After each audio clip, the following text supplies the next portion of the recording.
আলাইকুম। সাস্টেন এপিসের পক্ষ থেকে সবাইকে স্বাগতম। তো এই যে আমার সামনে যে বোর্ডটা দেখতে পাচ্ছেন 360, তো এটার হচ্ছে স্লিপ মোড নিয়ে অনেকেই কথা বলে, তো আমিও একটু বলতে আসলাম আর কি। তো এই যে দেখতে পাচ্ছেন এটাকেই মূলত স্লিপ মোড বলে। তো এখন কিন্তু ডিসপ্লেতে কোনো লাইট নাই, কিন্তু আপনার ফ্রন্টগুলো দেখা যাচ্ছে। তো এটার আপনার কিছু সময় লাগে এই স্লিপ মোডে যাইতে। আমি যেহেতু আপনার বেশি দিন হয় নাই নিছি, তো এটা এখন আমি পর্যবেক্ষণ অবস্থায় রাখছি। তো এটা নিয়ে খুব বেশি ঘাটাঘাটি করি নাই, এখন ঘাটাঘাটি করতেছি আর কি। তো স্লিপ মোডটা আমি এরকমই পাইলাম আর কি। তো এটা কাটানোর জন্য আপনার এখন স্লিপ মোড থেকে আবার আগের অবস্থায় ফিরে নিয়ে আসার জন্য আপনার ইয়াতে চাপ দিতে হবে, যে কোনো একটা সুইচ অন অফ করতে হবে। তো এটা আমি আইপিএস সুইচটা একটু অন করে দিই। এই যে, তো এটা বেশিক্ষণ ধরে রাখলে আবার নো ফিডব্যাক দিবে, তো এই জন্য আর কি।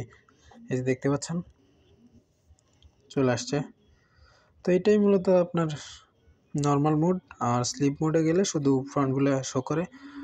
তো আর একটা বিষয় আছে, হয়তো এই যে এইখানে দেখতে পাচ্ছেন এখানে একটা ভিআর আছে। তো আমি এটা আপনার একটা রেজিস্টার দিয়ে জাম্পার করে দিছি। তো এখানে হচ্ছে যদি আমি ফিক্সড করে দিছি, এটা যদি আমি ভিআর লাগাই তো এটার আলোটা আমি অ্যাডজাস্ট করতে পারবো বা নিজের মতো আমি কাস্টমাইজ করতে পারবো। তো এসটিএমটা আসলে অনেকেই ব্যবহার করতেছে, এসটিএমের থেকে এটা খুব একটা কম না, প্রায় সেম ফিচারসই।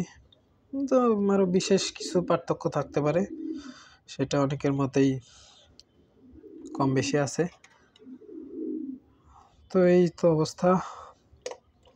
যারা আর কি আমার ভিডিওগুলো দেখেন তারা একটু দয়া করে সাবস্ক্রাইব করে দিবেন।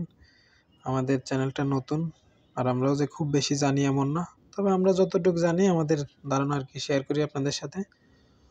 তো চাইলে আমাদের পাশে থাকতে পারেন। সবাইকে ধন্যবাদ। আসসালামু আলাইকুম।